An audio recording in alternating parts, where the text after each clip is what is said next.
Good morning students. Fourth മോഡലുള്ള problems solve ചെയ്യാൻ വേണ്ടിയാണ് ഇപ്പോൾ ഞാൻ ഒരു വീഡിയോ ഷെയർ ചെയ്യുന്നത്. അപ്പോൾ ഇനിയുള്ള എല്ലാ ക്ലാസ്സുകളും ഇതുപോലെ ചെറിയ ചെറിയ വീഡിയോ സ്നാപ്സിലൂടെ ആയിരിക്കും. The situation regarding Covid and it is not going to subside. ഇപ്പോഴത്തെ അവസ്ഥ വെച്ചിട്ട് ഇങ്ങനെ തന്നെ വീഡിയോസ് ഷെയർ ചെയ്യുന്നതായിരിക്കും നല്ലത്. ഡിഫിക്കൽട്ട് സബ്ജക്ട്സിന് നിങ്ങൾക്ക് ചെറിയ ചെറിയ ക്ലിപ്പിങ്സ് ആവശ്യമുള്ളതുകൊണ്ടാണ് ഞാനിങ്ങനെ ഷെയർ ചെയ്യാമെന്ന് വിചാരിച്ചത്. ഓൾസോ എല്ലാ യൂണിവേഴ്സിറ്റി ക്വസ്റ്റ്യൻസും especially problems I will be trying to solve and give you the notes. 5 question paper ഞാനിപ്പോൾ ഡൗൺലോഡ് ചെയ്ത് വെച്ചിട്ടുണ്ട്. അത് ഞാൻ സോൾവ് ചെയ്തിട്ട് അതിൻ്റെ പ്രോബ്ലംസ് മാത്രം, theoretical part you have to learn by yourself, notes are being provided. Problems മാത്രം ഞാൻ സോൾവ് ചെയ്തിട്ട് നിങ്ങൾക്ക് നോട്ട്സായിട്ട് അയച്ചാൽ, അതിൽ ഡിഫിക്കൽട്ടായിട്ടുള്ള പ്രോബ്ലംസ് അല്ലെങ്കിൽ നിങ്ങളെ പഠിപ്പിക്കാത്ത പ്രോബ്ലംസ് ഞാൻ ഇതുപോലെ ചെറിയ ചെറിയ വീഡിയോ ക്ലിപ്പിംഗ്സ് ആയിട്ട് ഷെയർ ചെയ്യും. സോ ഇത് 4ാമത്തെ മോഡലിലെ പ്രോബ്ലമാണ്. It is related to shear strength of soil, that is shear box test. അതായത് സാൻഡിൻ്റെ ടെസ്റ്റ് ചെയ്യുന്ന ഡയറക്റ്റ് ഷിയർ ടെസ്റ്റിനെ ബേസ് ചെയ്തിട്ടുള്ളൊരു പ്രോബ്ലമാണ്. അപ്പോൾ നിങ്ങൾ അതിൻ്റെ തിയററ്റിക്കൽ പാർട്ടൊക്കെ ആസ്പെക്റ്റൊക്കെ നിങ്ങൾ കവർ ചെയ്തിട്ടുണ്ട്, ഓൾറെഡി നോട്ട്സ് ഷെയർ ചെയ്തിട്ടുണ്ട്. നിങ്ങൾക്കറിയാം what is Mohr Coulomb failure criteria, you know the different test videos were shared. അപ്പോൾ ഈ ടെസ്റ്റ് ചെയ്തിട്ട് അതിൻ്റെ ഒരു റിസൾട്ട് തന്നിട്ട് അതിൽ നിന്ന് എങ്ങനെയാണ് പാരാമീറ്റേഴ്സ് കണ്ടുപിടിക്കുക എന്നുള്ളതാണ് ഈ question. I will read the question. A shear box test on clean sand gave a failure stress of 70 kPa when the normal stress was 200 kPa. Draw the Mohr circle and Mohr envelope and find the principal stress at failure and orientation of principal planes. 7 മാർക്കിന് ചോദിക്കുന്ന question ആണ് യൂണിവേഴ്സിറ്റിക്ക്. നിങ്ങൾക്കൊരു സാധാരണ ഒരു graph sheet തന്നിട്ടുണ്ടാവും. സെമിലോഗ് അല്ല ഈ കേസിൽ, normal graph paper ആയിരിക്കും.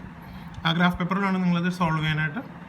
അപ്പോൾ നിങ്ങൾക്ക് ആ ടെസ്റ്റ് നടത്തി ഫെയിൽ ആയതിനു ശേഷമുള്ള ഫെയിലിയറിലുള്ള ഷിയർ സ്ട്രെസ്സും നോർമൽ സ്ട്രെസ്സും തന്നിട്ടുണ്ട്. അതിൻ്റെ നൊട്ടേഷൻ ഇങ്ങനെയാണ്: tau F is the failure shear stress which is 70 kPa, sigma F is the normal shear stress which is 200 kPa. അപ്പോൾ നിങ്ങൾ ആദ്യം ചെയ്യേണ്ടത്, നിങ്ങൾക്ക് കോർഡിനേറ്റ്സ് തന്നിട്ടുണ്ട്. This will be the coordinate 270, X coordinate and Y coordinate. ഞാൻ ഗ്രാഫിലേക്ക് പോവാം. നിങ്ങൾ ഗ്രാഫ് പേപ്പറിൽ വരയ്ക്കേണ്ട ഇതേപോലത്തെ ഒരു ഗ്രാഫാണ്. You have the X coordinate and you have the Y coordinate. അപ്പോൾ ഗ്രാഫിൽ ആദ്യം എക്സ് ആക്സിസ് മാർക്ക് ചെയ്യുക. എക്സ് ആക്സിസ് എന്ന് പറയുന്നത് നോർമൽ സ്ട്രെസ്സിൻ്റെ ആക്സിസ് ആണ്. Y axis means the axis of shear stress. ഇനി നിങ്ങൾ എന്താ ചെയ്യേണ്ടതെന്ന് പറഞ്ഞു കഴിഞ്ഞാൽ, ഒറിജിൻ, അതായത് സാൻഡ് ആണെന്ന് പറഞ്ഞാൽ സാൻഡിൻ്റെ അകത്ത് കൊഹിഷൻ ഇല്ല. Cohesion is there only for clay. Sand has no cohesion. So there is only one thing which is coming, that is the angle of shearing resistance which is 5. അത് കണ്ടുപിടിക്കാനായിട്ട് ഒറിജിനിൽ നിങ്ങളൊരു straight line point F എന്ന് പറഞ്ഞ പോയിന്റിലേക്ക് നിങ്ങൾ straight line extend ചെയ്യുക.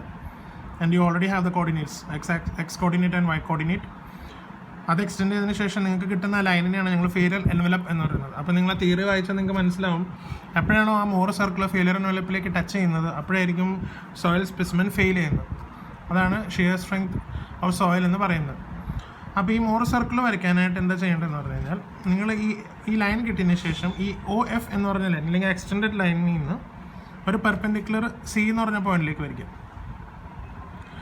ആ സി എഫ് എന്ന് പറഞ്ഞ ലൈൻ ആയിരിക്കും റേഡിയസ് നിങ്ങളുടെ ആ സെമി സർക്കിളിൻ്റെ. ആ റേഡിയസ് വെച്ചിട്ട് നിങ്ങളൊരു സെമി സർക്കിൾ വരയ്ക്കുമ്പോൾ നിങ്ങൾക്ക് ഇതുപോലത്തെ ഒരു സർക്കിൾ കിട്ടും. ഇനി നിങ്ങൾ എന്താ ചെയ്യേണ്ടതെന്ന് പറഞ്ഞു കഴിഞ്ഞാൽ, നിങ്ങൾക്ക് ആ സർക്കിൾ വരയ്ക്കുമ്പോൾ it will intersect at the X axis 2 points, എയും ബിയും എന്ന് പറഞ്ഞ 2 പോയിന്റിൽ അത് ഇൻ്റർസെക്റ്റ് ചെയ്യും. അപ്പോൾ ഒ എ നിങ്ങൾ സ്കെയിലിംഗ് കൊണ്ട് മെഷർ ചെയ്യണം, ഒ ബിയും നിങ്ങൾ മെഷർ ചെയ്യണം. O A will be the minor principal stress and O B will be the major principal stress. ഇവിടെ മാർക്ക് ചെയ്തിട്ടുണ്ട്. ഒ എ എന്ന് പറയുന്നത് സിഗ്മ 3യും ഒ ബി എന്ന് പറയുന്നത് സിഗ്മ 1ഉം ആയിരിക്കും. മേജർ പ്രിൻസിപ്പൽ സ്ട്രെസ് കൂടിയ വാല്യൂ, മൈനർ പ്രിൻസിപ്പൽ സ്ട്രെസ് കുറഞ്ഞ value ആയിരിക്കും. As the name suggest, major and minor. അതാണ് നിങ്ങളോട് ഈ ക്വസ്റ്റ്യനിൽ കണ്ടുപിടിക്കാൻ പറഞ്ഞേക്കുന്നത്, major principal stress and minor principal stress. അപ്പോൾ നിങ്ങൾ ഇത് രണ്ടും നിങ്ങൾ കണ്ടുപിടിച്ചു. ഇനി നിങ്ങൾ അതിൻ്റെ ഓറിയൻറ്റേഷൻ കണ്ടുപിടിക്കണം. അതിന് മുമ്പ് ഏറ്റവും ഇമ്പോർട്ടൻ്റ് ആയിട്ടുള്ള കാര്യം എന്ന് പറയുന്നത്, നിങ്ങൾ ആ സാൻഡിൻ്റെ 5 വാല്യൂ കണ്ടുപിടിക്കണം. 5 വാല്യൂ എങ്ങനെ കണ്ടുപിടിക്കും? Just using A protractor find the 5 value. You have already drone that line. അപ്പോൾ അത് എക്സ് ആക്സിസിൽ വെച്ചിട്ട് പ്രൊട്രാക്ടർ വയ്ക്കുക, 5 വാല്യൂ കണ്ടുപിടിക്കുക.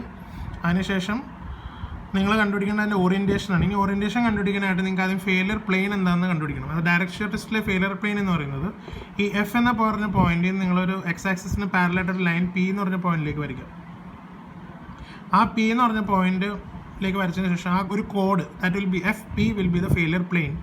ആൻഡ് ആ പി എന്ന് പറഞ്ഞ പോയിന്റിൽ നിന്ന് നിങ്ങൾ ബിയിലേക്കും എയിലേക്കും ഒരു ലൈൻസ് എക്സ്റ്റെൻഡ് ചെയ്യുക. എന്നിട്ട് അതിൻ്റെ ആംഗിൾ കണ്ടുപിടിക്കുക. Angle P B A and angle P A B. ഈ ആംഗിളുകളായിരിക്കും അതിൻ്റെ orientation. Angle P B A is the angle made by the major principal stress and angle P A B is the angle made by the minor principal stress. അപ്പോൾ നിങ്ങളോട് ക്വസ്റ്റ്യനിൽ പറഞ്ഞേക്കുന്നത് failure സ്ട്രെസ്സുകൾ തന്നിട്ട് major principal സ്ട്രെസ്സും minor principal സ്ട്രെസ്സും അതിൻ്റെ ഓറിയൻറ്റേഷനും കണ്ടുപിടിക്കാനാണ്. അതിൻ്റെ ഓറിയൻറ്റേഷൻ എങ്ങനെ കണ്ടുപിടിക്കണം ഞാൻ പറഞ്ഞു, അത് വാല്യൂസും കണ്ടുപിടിക്കണം. This is just A graphical problem. Graph വരയ്ക്കുക, സ്കെയിലും കൊണ്ട് മെഷർ ചെയ്യുക, പ്രൊട്ടക്ടർ യൂസ് ചെയ്യുക. Carry N instrument box because you need compass, protractor and scale for this problem. Draw it neatly with a pencil. 7 marks sure ആയിട്ടുള്ള കിട്ടുന്ന chance ഉള്ള പ്രോബ്ലമാണ് ഇത്. ഇവിടെ വലിയ കാര്യമായ കൺസെപ്റ്റുകളൊന്നുമില്ല. Just use your common sense and basics of this Mohr Coulomb failure criteria and this Mohr circle. Okay, thank U.